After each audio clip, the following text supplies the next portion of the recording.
Salut les gens, j'espère que vous allez bien. On se retrouve aujourd'hui pour un update lecture. J'ai 3 livres à vous présenter. Un Stephen King, comme d'habitude en ce moment. Un livre sur les chats, comme d'habitude également en ce moment. Et un livre numérique. Et du coup, c'est parti. Le premier livre que j'ai à vous présenter pour cette update lecture, il s'agit de Les Langoliers. Les Langoliers, je pense, de Stephen King aux éditions Albin Michel. Enfin, j'ai vraiment adoré ce livre. C'est pas un coup de cœur, mais je l'ai vraiment aimé. Et du coup, je suis hyper contente de pouvoir vous en parler. Parce que vraiment, ce livre, en fait, c'est une pépite. Du coup, les Langoliers arrivent pour les paresseux, les incapables, exactement comme son père l'avait prédit. À bord d'un vol vers Boston, 10 personnes se réveillent seules dans l'avion. Le reste des passagers s'est volatilisé. L'avion se tient sur un tarmac désert du Maine. Attentat, complot, faille temporelle, chacun a une théorie, mais c'est sans doute Dina, une petite fille aveugle, qui en sait le plus long. Et c'est elle qui, la première, entendra ce bruit sourd qui se rapproche. Quand je compte les livres que j'ai pas aimés de Stephen King, il y a La Brume, le molosse surgit du soleil, le corps et la petite fille qui aimait Tim Gordon. Et les 4 ont en fait un point commun, c'est que en fait les personnages principaux c'était surtout des enfants. Là, on a une petite fille que en plus j'ai adoré, vraiment. C'était mon personnage préféré dans ce roman, mais pour les autres, ce sont des adultes. Si je me souviens bien, il y a un adolescent, une petite fille, et pour le reste, c'est des adultes. Et à vrai dire, autant au début, j'étais un petit peu sceptique, parce que c'était un début qui était quand même assez long, autant au fur et à mesure de l'histoire, j'étais de plus en plus dedans. J'avais de moins en moins envie de lâcher ce bouquin, et la lecture en elle-même était incroyable. J'ai passé un super moment. On apprend également à connaître tous les personnages, mais également leur histoire. On a par exemple un grand écrivain qui a publié énormément de livres.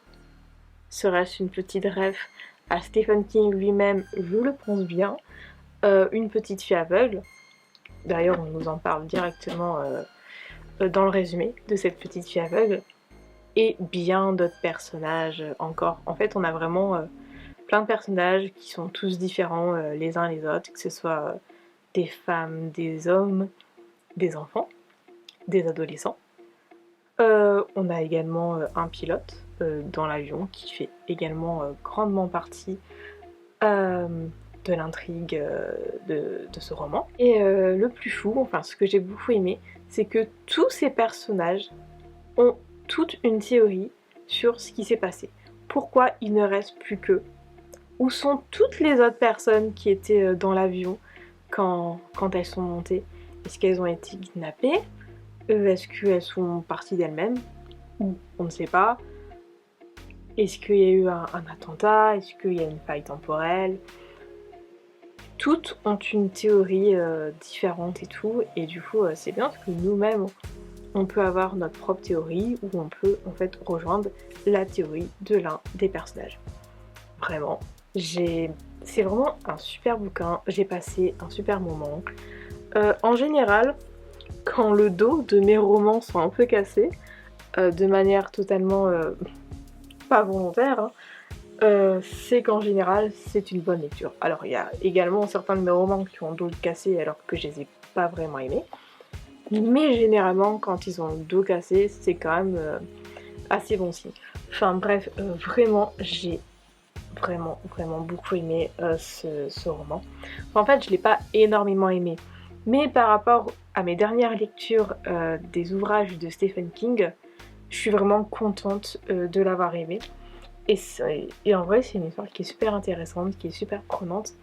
Il y a moyen que je relise cet ouvrage un jour, et en plus de ça j'ai vu qu'il y a eu une adaptation cinématographique il y a très très longtemps, donc je pense qu'un de ces jours j'essaierai de la regarder. Mais bref, voilà, si vous avez l'occasion, lisez Les Langoliers de Stephen King. C'était vraiment une très chouette lecture. Le deuxième livre que j'ai à vous présenter, il s'agit de 10 conseils pour un chat heureux en appartement de Laetitia Barlerin aux éditions Rustica. Et c'est un tout petit livre. Vraiment, je vais pas avoir grand chose vraiment à vous dire. Je pense que je l'ai lu en peut-être 30 minutes. C'est super petit. À l'époque, je l'avais acheté en 2021 et en 2021, c'est l'année où j'ai déménagé dans mon logement actuel qui est un studio. Et en fait, je culpabilisais énormément à emmener mon chat dans un studio. J'avais peur qu'il le vive mal, etc. et tout. Du coup, j'ai tout fait pour en fait qu'il soit heureux et qu'il ne ressente pas les 19 mètres carrés. Bon, c'est un peu plus, mais bon. 19 mètres carrés de mon logement. Donc l'arbre à chat, il est énorme. Je l'avais déjà avant. J'avais un griffoir, j'en ai pris un autre. J'ai pris plein de trucs pour qu'il ne ressente pas les 19 mètres carrés de mon logement. Et ça fonctionne plutôt bien. Il est en train de dormir dans mon lit comme si il avait bossé 72 heures et qu'il avait une famille de 10 enfants à nourrir. Alors que pas du tout, mais bref, du coup en fait je cherchais plein de trucs sur internet, sur les chats en appartement, notamment dans les petits appartements. J'avais acheté des livres dont celui-ci et je ne l'avais jamais lu. Du coup je l'ai lu, en fait il y a énormément de choses que je savais déjà, mais que j'ai été heureuse quand même de réapprendre. Voilà, donc tout ça pour dire en fait c'est totalement possible d'être dans un studio ou dans un petit appartement avec un animal, surtout un chat. Les grands chiens, clairement c'est mort, à partir du moment où vous aménagez le logement en conséquence. Moi j'ai un énorme arbre à chat qui arrive genre là. J'ai 2 griffoirs, il a énormément de jouets, il a des jouets en dessous du lit. Il faut bien séparer également la gamelle, enfin les gamelles de la litière, et là c'est séparé le plus possible. Enfin voilà. Bref, du coup, je disais, je vais vous lire quand même le résumé. Un chat peut-il vivre en appartement? Oui, mais sous certaines conditions. Cet ouvrage vous donne toutes les informations indispensables pour offrir une belle vie à votre petit compagnon. Vous découvrirez ainsi les besoins comportementaux de ce petit félin d'où il faut tenir compte si vous souhaitez accueillir un chat chez vous. Tous les conseils pour bien choisir votre chat, adapter votre intérieur à ses besoins et enrichir son environnement. Coin repas, lieu de repos, jeux, petits coins, sorties, etc. Laetitia Barlerin est docteur vétérinaire diplômée de l'École nationale vétérinaire d'Alfort. Outre son exercice professionnel, elle participe à plusieurs émissions télévisées et intervient en tant qu'expert vétérinaire dans la série documentaire La vie secrète des chats diffusée sur TF1. Elle collabore aussi à divers journaux professionnels et grand public et revues animalières. J'avais connu cette femme, je pense, dans La vie secrète des chats, où en fait c'était à la période en fait où j'avais eu du coup Valérion. Valérion est un chartreux. Du coup, j'avais voulu en fait faire découvrir le chartreux à certaines personnes de mon entourage. Et j'avais trouvé une vidéo où en fait, sur le plateau de La vie secrète des chats, il y avait un ou plusieurs chartreux. Et du coup, elle expliquait toute la race du chartreux. Et j'avais trouvé cette vidéo incroyable. Je l'avais regardée à plusieurs reprises et je l'avais notamment montrée à des proches, et c'est là je pense que j'ai connu Laetitia Barlerin, et il y a des moyens que ce soit là que j'ai eu connaissance de ce petit ouvrage. Comme je l'ai dit, c'est là ici un petit ouvrage qui nous donne des petits conseils pour qu'un chat soit heureux en appartement, parce que oui, tous les chats ne sont pas conditionnés pour vivre en appartement. Par exemple, un chat qui a vécu dans la rue toute sa vie,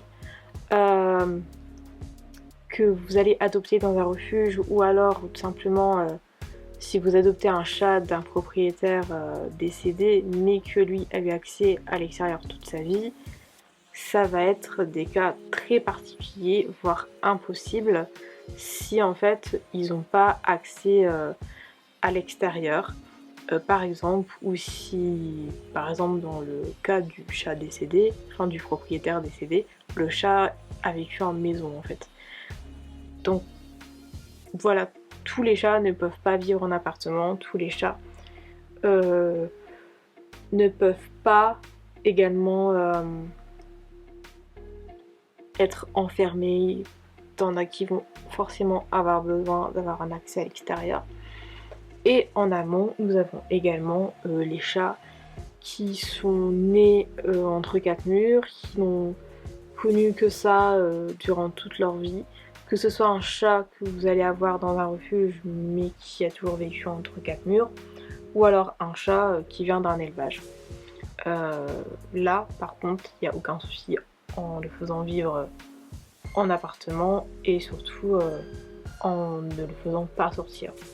Au contraire, je pense que c'est même mieux pour lui. Donc on a également ce genre d'exemple. On nous explique également que dans les petits logements, le plus possible, il faut, comme dans les grands logements, les gamelles soient très... séparées au maximum de la litière. Parce que comme on le dit souvent, on ne mange pas là où on chie. C'est dit grossièrement, mais c'est la réalité. Privilégier d'ailleurs tout ce qui est fontaine à eau, étant donné que le chat n'est pas un animal qui boit énormément, et la fontaine à eau, avec une eau qui est sans cesse en mouvement, ça va en fait le motiver à boire. Ou alors, si ça ne fonctionne toujours pas, privilégier la nourriture avec le plus d'eau possible, notamment faire un mix de croquettes et de pâtés tous les jours, ou au minimum une fois par jour. Également de ne pas mettre les gamelles et la litière dans des lieux de passage. Le chat aime que ce soit la litière ou les gamelles soient dans des lieux calmes, des lieux où il ne risque pas d'être bousculé ou d'être gêné, que ce soit par des passages ou par certains objets. On nous a également parlé des différents arbres à chat, des différents griffoirs, de leur utilité, de ce qui convient le plus aux chats. Bref, c'est un petit manuel qui est super éducatif. Je vais pas trop pouvoir vous lire d'extrait, parce qu'il est très petit, mais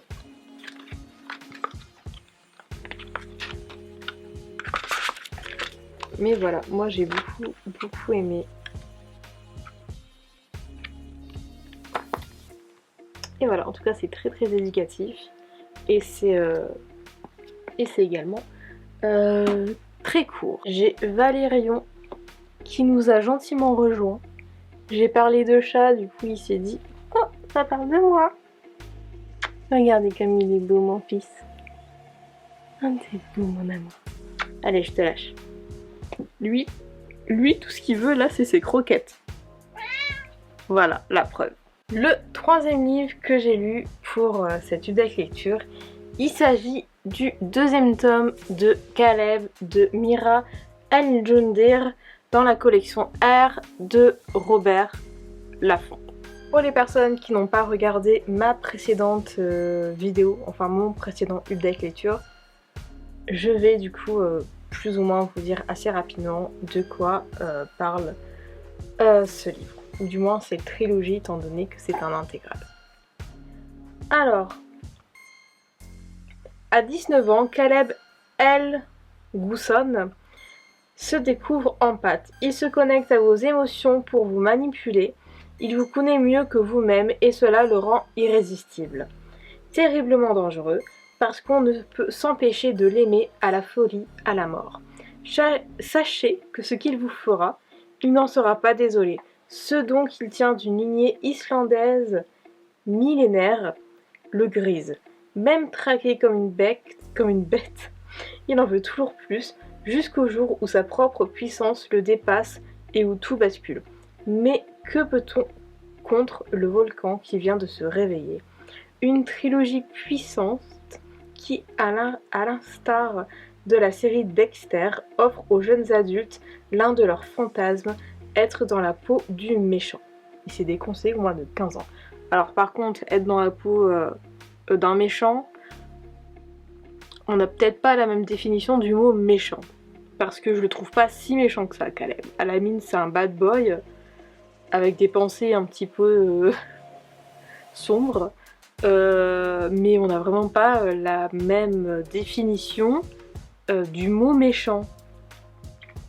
Voilà, mais je vais vous dire ce que je pense du tome 2. Je l'ai mieux apprécié que le tome 1, mais du coup il y a certaines choses qui m'ont assez crispé dans ce tome 2.